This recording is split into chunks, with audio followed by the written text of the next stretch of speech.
Well, good afternoon, everyone, and welcome to Ask Me Anything About Employment with Debbie Nicolellis. My name is David Blair, and I'll be your moderator today. This webinar is not a presentation, but an interactive question and answer period. For the next hour, Debbie will take any questions you have related to engaging people with psychiatric disabilities in employment and vocational recovery. Debbie has 30 years of experience with training, consultation, program management, and service provision in supporting employment, career exploration, psychiatric rehabilitation, and recovery-oriented systems and service. Debbie currently serves as project director and lead trainer for the Advanced Practitioner and Peer Support Training Project in engaging people with psychiatric disabilities in employment and vocational recovery at the Boston University Center for Psychiatric Rehabilitation, which teaches vocational rehabilitation, mental health, and peer support personnel about concepts and skills related to engaging adults in meaningful and vocational activity. Debbie has authored curricula, journal, and newsletter articles, and a book chapter on psychiatric rehabilitation and related topic areas, and is an experienced trainer and speaker. That's quite a mouthful. Today's event is jointly funded by the National Institute on Disability, Independent Living, and Rehabilitation Research, and the Center for Mental Health Services within the Substance Abuse and Mental Health Services Administration. The content of this webinar does not represent the views or policies of the funding agencies, and you should not assume endorsement by the federal government. During registration for the event, you were given the opportunity to submit any questions in advance. Over the course of the webinar, we will alternate between questions submitted in advance and the ones you have today. You may ask questions now by typing them into the chat box or letting me know you would like to ask it by phone. Well, welcome to the webinar, and I hope you enjoy the next hour. And welcome, Debbie.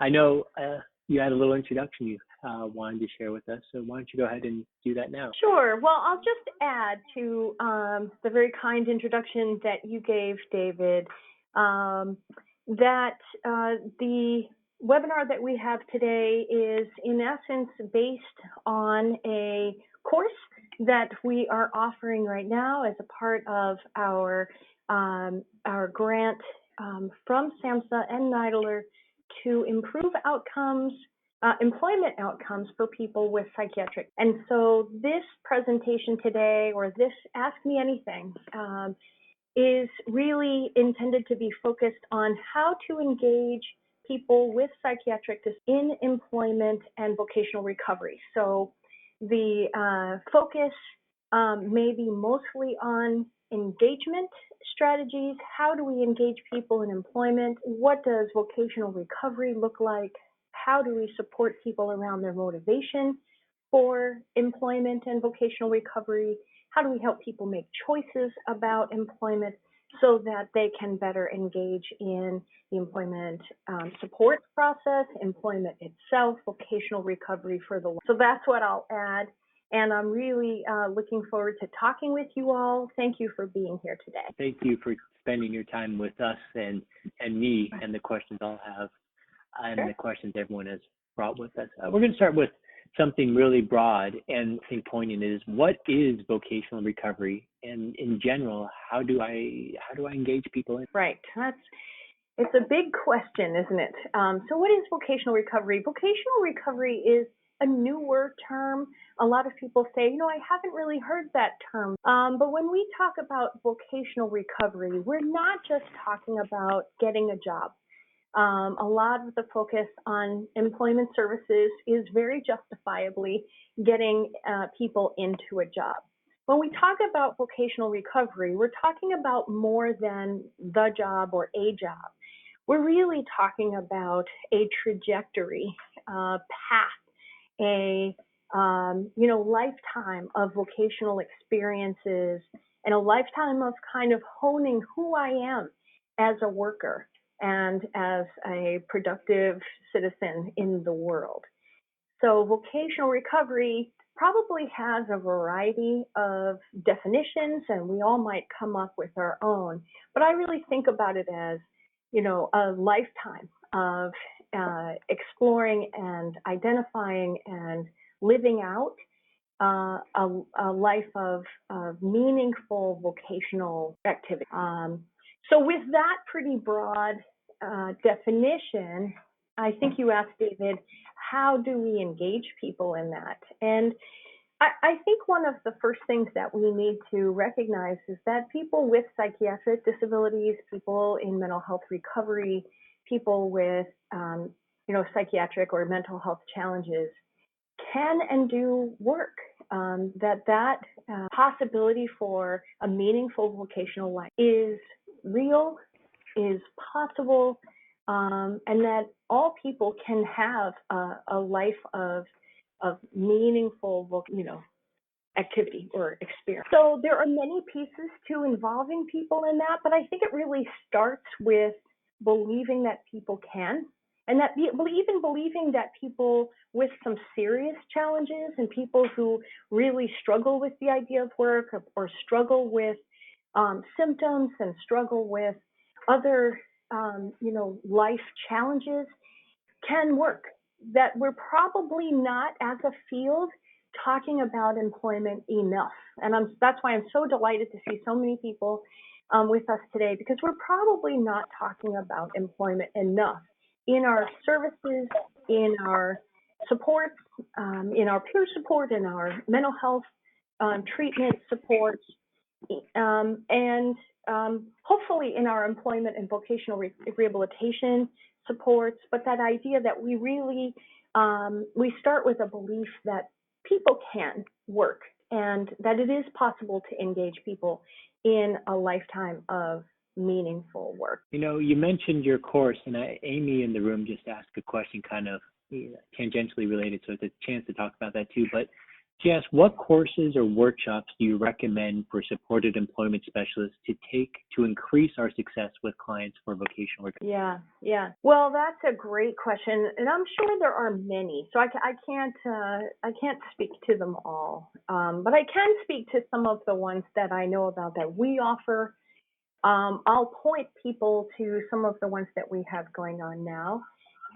If anybody is interested in learning more about engaging people in employment, and if you're interested in this particular course, the APPS course, APPS stands for Advanced Practitioner and Peer Support Skills in engaging people with psychiatric disabilities in employment and vocational recovery. We are offering that course on a somewhat limited basis right now through the grant that we have for free. And so if you're interested in that course, email me. For this year, we'll be able to offer it for free. So we'd be happy to involve you in that course if you're interested in it. Our website, which David can post in a little bit in the chat box, also offers some courses in psychiatric rehabilitation, in engaging people in different ways. The other piece that we have is some products, and I don't mean this to be a sales pitch, but I'm thinking about courses that I know of offhand that can support you in your work in engaging people in employment. There are some products that we offer that are relatively cheap, that are downloads that may be helpful. The self-directed psychiatric rehabilitation tools can be helpful. There's some pieces in there that are really meant to do by the person. They're meant to be, it's like a workbook for the person, but that can be done with a support person, a supported employment specialist or a peer specialist. A family member can do it with the person and really think through, where am I in my motivation for thinking about work, and how do I make a choice about what I want to do in the whole world of work out there? How do I know what direction to go in, and how do I figure out what skills and support and things like that. So there are some products that we have on our site, and I'll ask David to post the site, and we can also post my email address. I'll do that noweu.edu is my email address. You can email me if you're interested in the course that we're offering. I think there's a couple of people who are attending today who just took that course, so we're happy to have you. And there are certainly other classes out there to support you, but those are some that I know that we offer. And we try to keep things really low cost or free if we can. Thank you, David. I can see that you put our website on there. Great. Yeah, and I should mention, I'm pretty sure your course is free, at least it for right is. now. Right now it's free. That's right. Okay. Carla asks, what is the first step? And I'm guessing it's in engage around employment. So what's the first step? In engaging people. Well, I would say the first step, beyond believing that, is to develop a real partnership with people. So one of the first things that I know we teach in our class is how do we develop a real partnership with people. Part of that is really thinking through and learning with the person about what they're interested in, who they are as a person, and really honing our listening skills and our partnership skills to be able to pay attention to what the person brings into the process. A lot of times we have a process in mind, and we bring our paper or our book or our workbook, and we have a process that we intend to lead the person through. But that process can be hollow if the person is not fully in there with us. So the very first thing that I would recommend doing is developing a real partnership with the person, no matter what your role is. And sometimes that's hard to do. You only have a certain amount of time with people. But it's really key to, involve the person as fully as you can in the process, that they are taking ownership in the process, and that you're not, pulling the person along. I hear that even in our last class, people were saying, I think if I find that I'm doing all of the work, that, things aren't going so well. And I would say that's true. We want to engage people in ways that they want to be engaged in the vocational process and involve them as full partners in this process. So, that can mean really finding out what parts of the process they already know about, what have they done, what are they good at, what are they not good at, what do they not know, and varying the process that we involve people in depending on where they are, which sounds pretty simple and organic, but it takes a lot of work, as you know. So if you've been doing this work, you know that can take some time, that can take some effort, really on both sides. But what that can do is to, have a participant who's raring to go, who's interested in and who knows about the process enough to be able to participate in it. And I'll add that in order for the person to know about the process, we have to also introduce people to the process, teach people about it, teach people about what's coming up, teach people how to participate in the process. So engaging people in employment and vocational recovery is in part sharing the process with the people that we serve so that they can participate in it, and so that they can not only participate in it once, but have this as their own process. I was talking with a friend of mine who has been through a process like this about, what was the process like for her back in the day, and she's now, a researcher and working very successfully. And she has said, it's really learning how to determine for myself how to assess each experience, whether it was successful or not. And she'll be the first person to say, I was fired, I was let go, I didn't always want the experience that I had, so I'd leave. There are a lot of experiences that she had. She said, I learned how to assess each of those experiences for myself and start to determine what worked for me, what doesn't, what do I like, what do I not like, so that I could make better and better employment decisions. And now she's been a worker for a long time, highly successful, and really looks back on that process of being involved in a really key way as the basis of her success now, or at least one of the bases of that. So that's what I would say. Your talk there, yeah, during your answer Yeah. there, you mentioned a number of times about varying the process. And so what I'm gathering is you have a plan, but if what you're presented with doesn't fit that mold, that step-by-step thing, and sometimes you just have to abandon the plan and respond to that moment. Is that the right idea, or am I off base? Absolutely. Absolutely.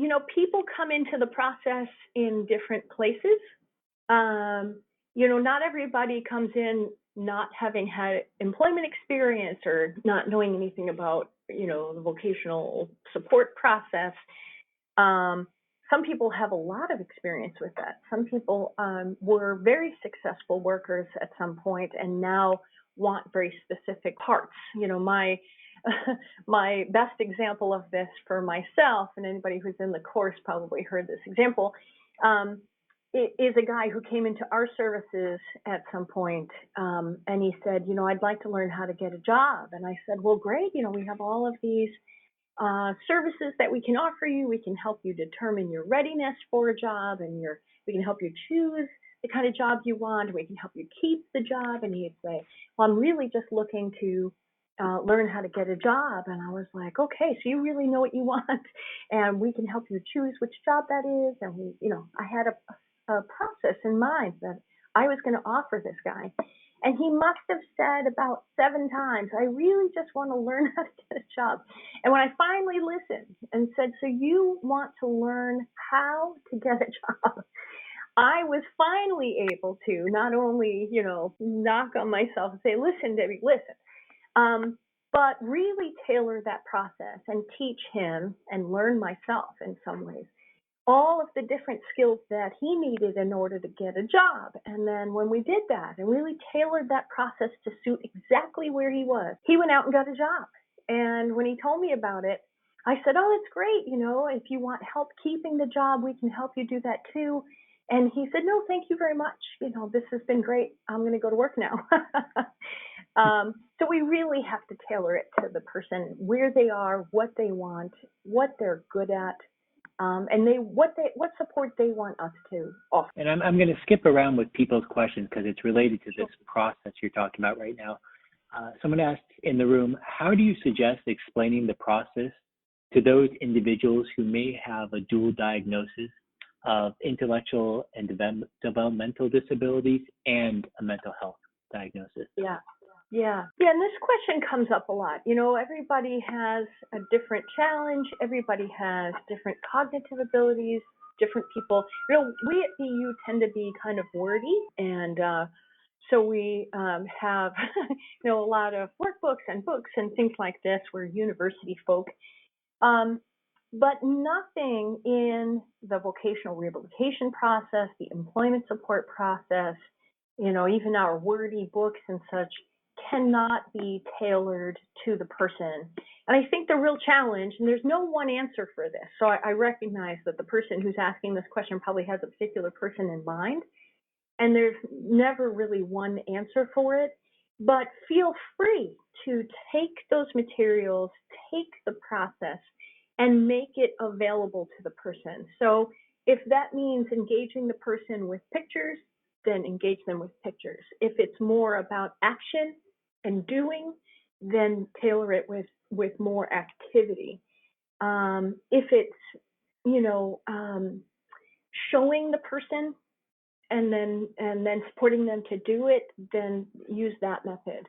You can always tailor it to sort of help the person understand. And that's, I guess, the real key is whatever we have to do to help the person to understand and be as much of a part of the process as possible.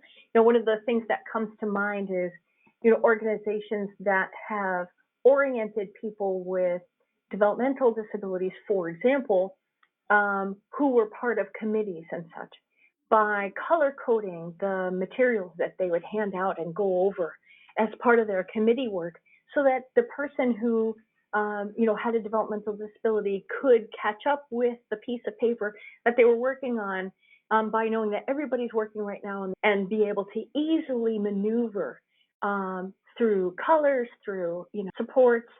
It can be even helping people with prompts. So whatever people need in order to feel a part of the process and to be a part of the process. Thank you. I may skip back to some of these questions that were submitted in advance just to give people who took the time to type it before a fair chance at asking, but I'm not forgetting about those in the room. I will be asking back and forth. Kristen, who's a vocational specialist, asks, how do I support someone who is sometimes motivated to work and then when a work opportunity becomes available, says he doesn't want to work? Right. Yeah. So I bet that's a familiar one for a lot of folks. I think I've done that a time or two too.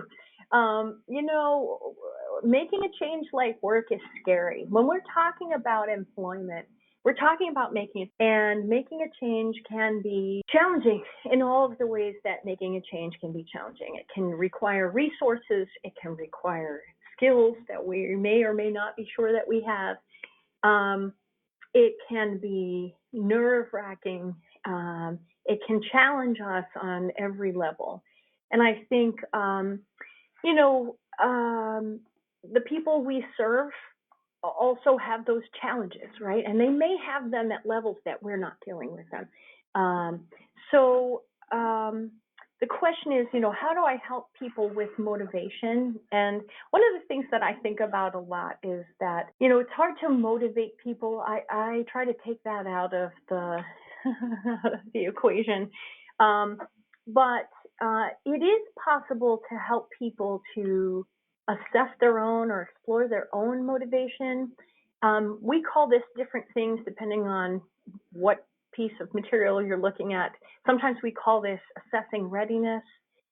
Sometimes we call this exploring motivational foundations or exploring motivation or engaging motivation. But what it comes down to is exploring with the person, to what extent do I have a need to make it now, given my satisfaction or the lack thereof with my current situation. So one of the things that could be happening for that person is that they may be feeling pressure from one place or another to make a change in their work status, but may actually feel pretty satisfied with not working. So that could be one piece that we're not aware of.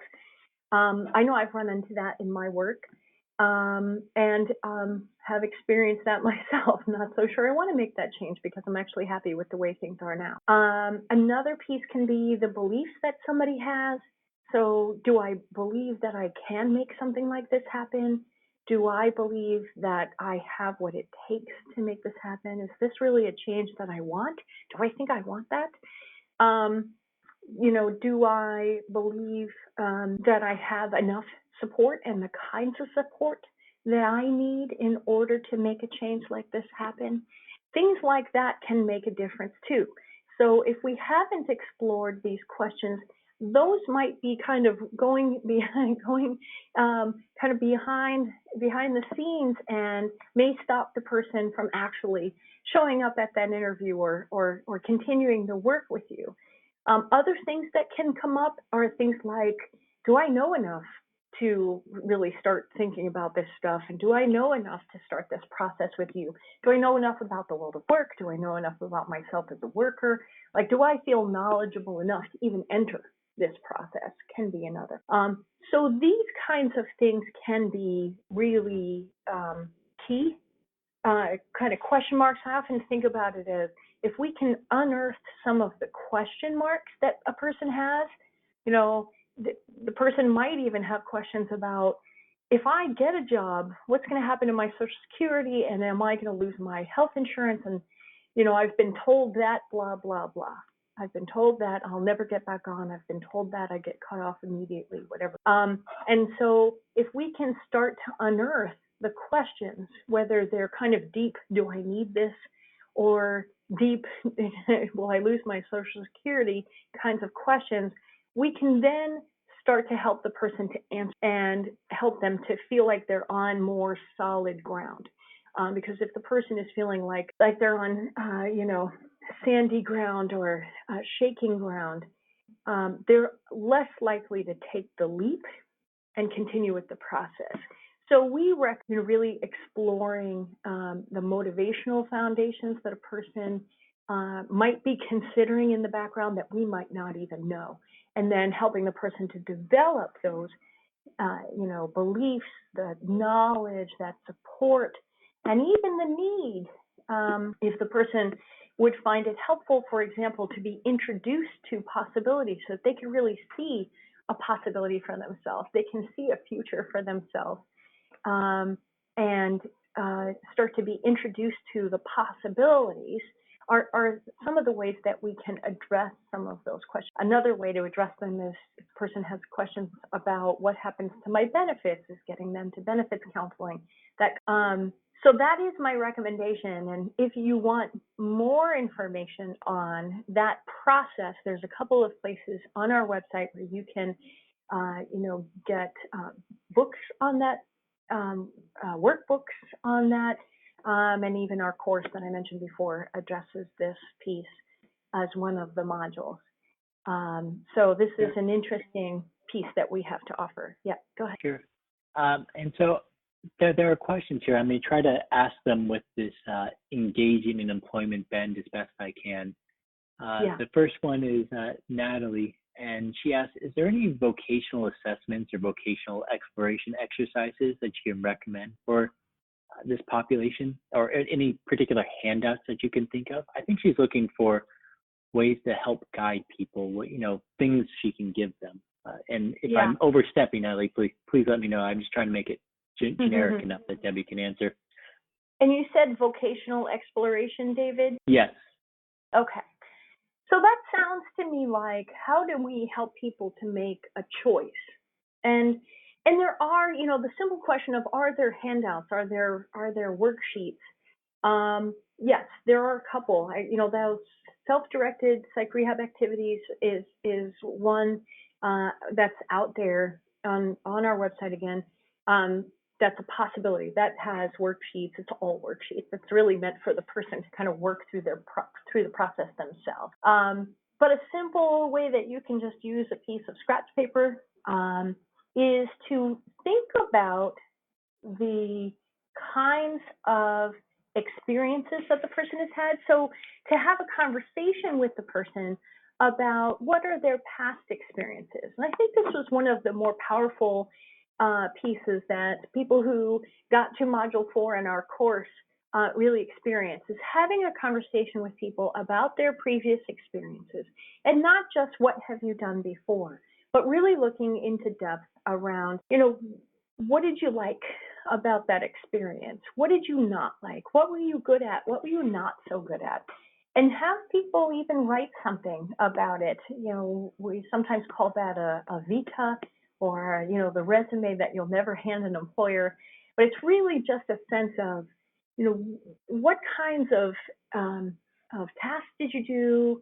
What kinds of things did you do? And what was the environment like? What were the people like?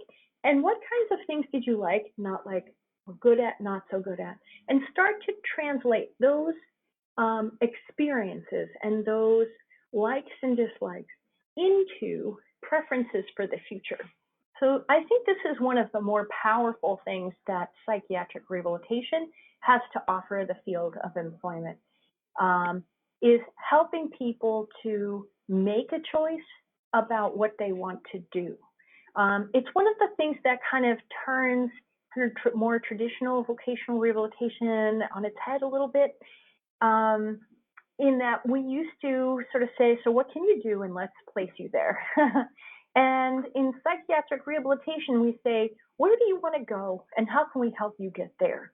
And it's a very different thing. And I think it's important for people who have traditionally been, left out of decision making, or had choices taken away for a variety of different reasons, who have just not had the opportunity sometimes to be participants in choices like this, to be able to say, in essence, what would you like? But not just asking that question. That's too big of a question. It's almost like taking, somebody who's never been to this country to the cereal aisle in your local grocery store and saying, which cereal would you like?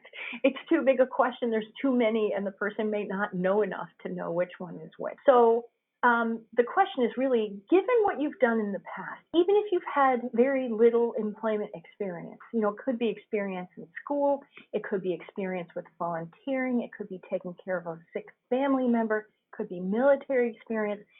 Given the experiences that you have, what have you learned about yourself and the world of work, and what does that mean for you as you think about moving forward?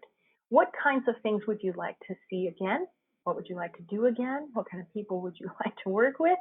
And what kinds of things would you not like to see again? And how can we translate that into something that you're looking for? So that's a really simple thing you can do on scrap paper, but kind of help people to be a participant in a choice like that. And David, before you ask me the next question, I'll say that I know I've had people say to me after participating in a process like that, say, do you mean that I have a choice about the jobs that I get? Basically I don't just have to take whatever job people have for me. Yes, you also are a decision maker here. That's the key. So a lot of what I'm hearing you say is it's about more than any worksheet, it's getting people to think about what they want, to talk about what, and then you as the specialist to really listen and respond and help them look for that. And by doing that, by engaging them in that process, you can help people become interested in working and, really seek it out instead of just along for the ride. Right. And that's not to say that, everybody's, all of their preferences are going to be found in the perfect job everywhere. That's not the idea. But the idea is to really listen for what the person is looking for. And then, the next obvious step is to take a look at what is out there. If the person's looking for a job, what jobs are out there in your neighborhood? If the person is looking for a training program, what training programs address that?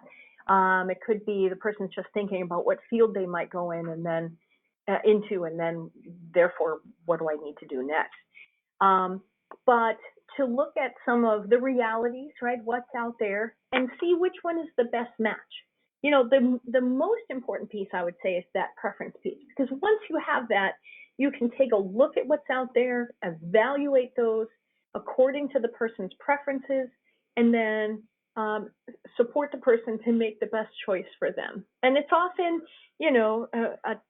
an involved process. It can be a difficult process. It can be a process that takes a little time because you're researching the possibilities. But it also can be very rewarding and, again, involves the person from the get-go in figuring out what makes sense for them. And you're right, David. By doing that, we have buy-in from the person. It's hopefully going to be a better match because it's really associated with what the person is looking for. It's sort of like what we do all the time. It's sharing that process of, if you're looking for a new house or a new apartment, you think about how much light you want, what kind of kitchen you want, how many bedrooms you want, whatever it is. We think about, given my past experience with this, what do I want now? And who has the closest to my perfect vision, and is that enough? Do I want that thing? Sure. And you talked a lot here about finding what the person wants. And Evan in the room asks, I've met a number of people who had professional level jobs but have been out of work for a while. They find when they try to re-enter the workforce, they have trouble finding services that'll help them get back to the level of employment they had previously. Services tend to provide help for getting entry-level positions, but not above that. Can you tell me if there are any services for Evan in the Boston area that help people recover, secure more advanced levels of employment? And I guess more generally as well, not just Boston, but for everyone else listening from North Carolina or California. Yeah, no, I think that's such a great question. One of the things that we tend to think about is that people traditionally have been placed in, what's become known as the 5 or 6 or 7 F's. So food jobs, quote unquote, filth jobs, right? Cleaning and stuff, flowers, folding, filing. There's a bunch of F's out there. And, that really, there's a lot of jobs in there that really work for a lot of people, but it doesn't work for everyone. And so if somebody was an accountant before, or a researcher, or a business owner, what makes sense for me now is the great question. And I think that's true. A lot of programs sort of say, well, we have, and I'm not trying to put down any particular program, but here are the jobs that we have. Which one would you like? And that comes out of, working with employers and trying to find employers who will hire some of the people that they serve. But you're right, Evan, that it's not tailoring the process to the people who are walking through the door. And you're really looking. There probably are services in Boston. There probably are some services across the country that do that. And I think, I'll put out a call to everyone. Really pay attention when people are coming in with, a lot of experience. We have to really think about, so how do we help this person rejoin the workforce? And it is a little bit hard to find, but how do we help this person to rejoin the workforce? I know, we taught this process in a class with folks who were thinking about work, and one of the people was somebody who had a very high up job in a publishing company as the last job that they had, and was really discouraged about, what the possibilities were, and, I'll never work again. It's just a huge cloud hanging over this person's head. And through going through this process, through really just thinking through what are my preferences given my experiences, even just exploring what was the good, the bad, and the ugly of my last experiences, was actually really helpful, because then this person realized that not every piece of that experience was bad, that there were some things that they really loved, and actually figured out a whole new career. And took that into a new career, got some training, started working. I don't know what they're doing now, but really took that and translated their experience into, I'm not trying to get back to where I was, but given all of that, and the truth is I kind of hated it, what do I want to do now? And really thinking about career development for people with a high level of experience. And drawing upon one of our previous sessions with Len Statham, he said as the vocational specialists try to build their network, it is the smaller employers, not your big name employers, but the smaller employers who are more likely or more willing to take a risk. And so as a vocational specialist, build that network with those small employers in your town, and maybe opportunities for them will present themselves instead of a large corporation. Yeah. Yeah, right. I love it. So, and, I want to mention, too, David, that I think we have some of those previous AMAs, they Ask Me Anythings, archived. Is that true? Can people access those if they're interested in hearing more from Len or from, any of our previous speakers? Yeah, actually, they're all online. I'll post a link for everyone in a second. And the transcripts of them are up, too, so you don't have to listen to the whole thing. You can read or search for what you want in it. So while I paste that, I'll ask the next question from Scott. And he says, how important is focusing on one's education level? Many positions we see in New York City mandate a high school diploma or a GED. How would one address both the educational aspects and developing skills set to obtain employment? So really, as you engage them, the fears they face of, I'm not qualified for anything. So how does one engage that and get around these education requirements? Yeah, it's a tough one, isn't it? And a lot of employers now have a lot of weeding out tools that they're using to, everything from software to HR itself, just weeding out anybody who doesn't match those criteria. So I have a couple of thoughts on that. One is that, kind of riffing off what Len Statham said, about the smaller employers, one of the things that we can do if a person, does not have the educational requirements to meet a lot of the jobs that they're interested in, is to start to partner with employers who are, interested in quality help, who may or may not have that background. There have been a lot of people in the world who are very, very bright and very good workers who didn't have the educational qualification that one might think they needed to have, or something like that. So working with employers who are interested and who have a need, finding out what employers actually need, not only looking at the job descriptions that are out there, but maybe even talking with employers about what kinds of jobs are unfilled, what kinds of things are stretching their employees so much that they can't get other work done, that maybe they can carve out a piece of a job that somebody could do who doesn't need a GED for. Those kinds of things can be really helpful to people, to help employers identify the kinds of jobs that they have that they could hire people for without that kind of educational requirement. The other plug I'm going to give is for education. So if we can help people to get that education, if they're interested in it, boy, that takes people places. The higher the education people have, the better they often do, both financially and in terms of a career. So I'd really recommend finding the programs in your community that help people get their GED, that help people to get basic education, that help people, get higher education, because that can often take them places. So that might be another thing to either add into the pile or to help people to think about, consider getting that education so that they can get the kinds of employment that they want. So two-sided piece there. Would you say, with respect to education, that in this conversation about engaging people in employment, that they do education first and then work on jobs, or is it one of those, co-occurring things, like you're working on getting a job and at the same time you're improving your skills?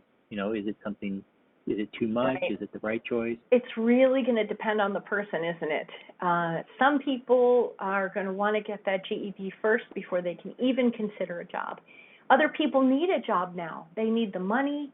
They need to be productive. They need to be doing something. And I say need because either they feel like they need it, or they may have an external force that's kind of pushing them into work, or both. Some people might want to do both, do some part-time work and take a class at a time kind of thing. Everybody's different. Everybody has different capacities. Everybody has different desire for and sort of room for the amount of stuff that they want to take on. For different people experience work and school differently, so the challenges may vary. Some people may think that school is too big a thing to take on right now, and other folks may think that work is too big a thing to take on.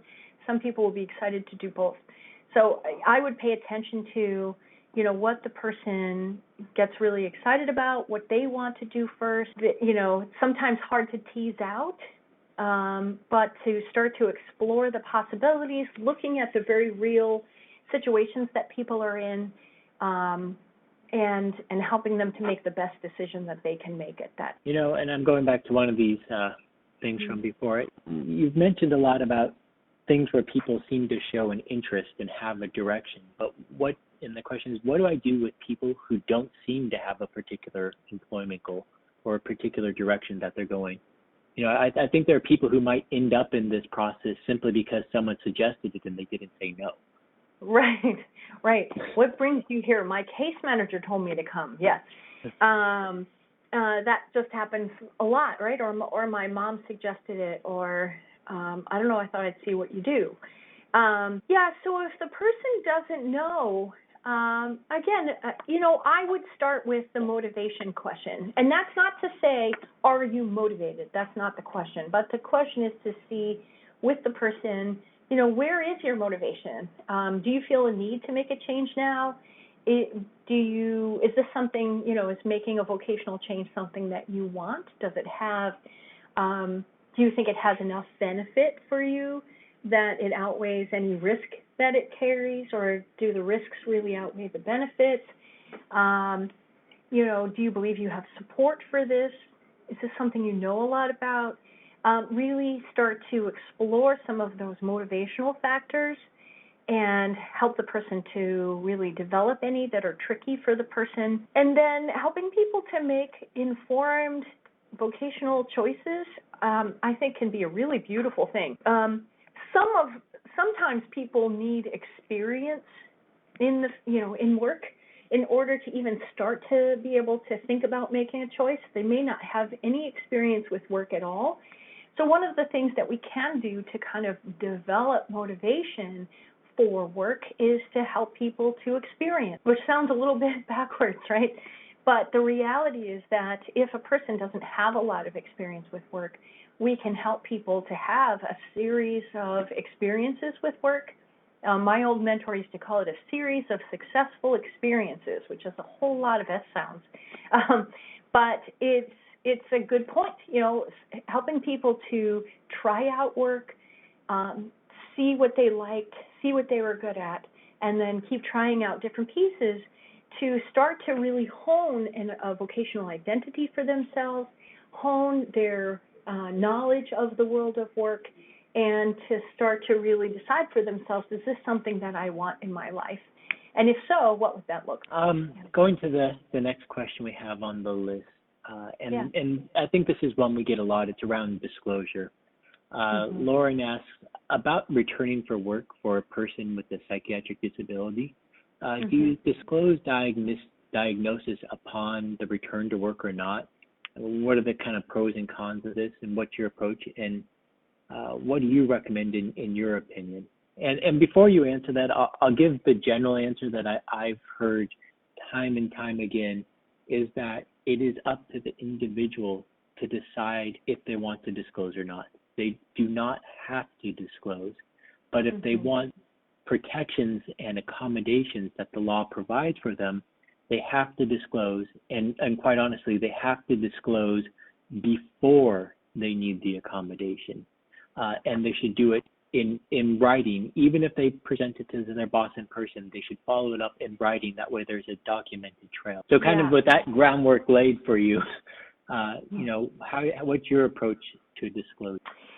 Yeah, I agree with the personal decision piece, and there's a lot to the decision about whether or not to disclose, when to disclose, who to disclose to, where to disclose, under what circumstances to disclose. I can say that when not to disclose is probably the day that you're getting fired. You can't fire me. I have a disability. It's not going to work. It doesn't. At least you don't have protection under the law for that. But if you're looking for more information about, the ins and outs of disclosure, the ins and outs of accommodation, you might even be wondering what the heck is an accommodation, or what's one, for people with psychiatric disabilities. I really recommend two things. One is askjan.org, and David, if you could write that in there, askjan.org is a website for the Job Accommodation Network. They are the resource for disclosure and accommodations and, Americans with Disability Act information in this country. They are tremendous. And they have a whole section on psychiatric disabilities. You can look up accommodations by, like diagnosis or kind of disability. So they have tremendous resources in there. They have forms that you can use to give an employer if the employer doesn't have one already. They have information about how one can disclose. You can just tell an employer in real English what you need. So there's a lot more information that they have. And I believe, David, since you've been the host of all of these, that the head of the Job Accommodation Network did one of these some months ago. Do I remember that right? Yeah, I think it was Job Accommodation Network. Lou Orslin did it, but I forget what his job is. Yes. Oh, he's the co-director of DAN. He is the co-director of DAN. Yeah, so he did one, and we have that archived. So you can also hear, Lou talk about these issues, on an AMA just like this, and then go to the website for a lot more information. So I'll not try to be your, your key informant about that, but allow Jan to do that. They're really a wonderful resource. Sure, and just kind of following up, Evan just wrote in the room, it is my understanding that there is no legal requirement to disclose prior to requesting an accommodation, although it's Right. a good idea. I'll also add, we're not lawyers, but we just have the experience of having seen these questions a bunch of times. So, you know, these are the general guidelines. The Ask Jan is the type place to go for, you know, the exact legal question and how to approach it. Yeah, ask.org. Yeah, and the links in the room. And Carla asked, this is a while ago, what about individuals with criminal background barriers to employment? And this was, I believe, related to, you know, people who don't have the academic qualifications. I just wanted to say, because I know we're running out of time here, that there's an entire Ask Me Anything about hiring, recruiting peers with Laverne Miller. And in that she really gets into people with criminal backgrounds, forensic backgrounds, and how to approach it. But it's really just the summary of what happened is it's believing that you can work, that you can make meaningful contributions, and owning and accepting what your background is, but not letting that determine what you're. I think that's the summary of the advice she had to give. And, you know, that approach you can just take forward. So I'm not the expert here today, but a lot of questions outside the scope that I wanted to make sure we at least get answers for people. And I recommend, you know, pulling up that archived AMA. It's just an hour, and she's a really great resource. And I listened to that one. It was wonderful, so I recommend it. So next question is, how do I support people who seem to be unmotivated for it? Well, this might be a good way to wrap this session up. You know, I'll say that what looks sometimes like a lack of motivation could be a lot of things. It could be resignation to my fate, so to speak. You know, that feeling of, well, if this is as good as it gets, well, then I guess I'll just stay here. It may be that we as a system have done such a quote-unquote good job at teaching people how to be quote-unquote good patients that people might not be kind of pushing against the status quo and saying, I want to work and you need to help me figure that out. And it may be that people are, you know, change is a huge thing, and that just saying, would you like to go to work, maybe, I don't know what happened there with the light, but maybe kind of a scary question, and to help people to break that down into sort of bite-sized pieces and explore, you know, that motivational foundations kind of piece, that readiness piece.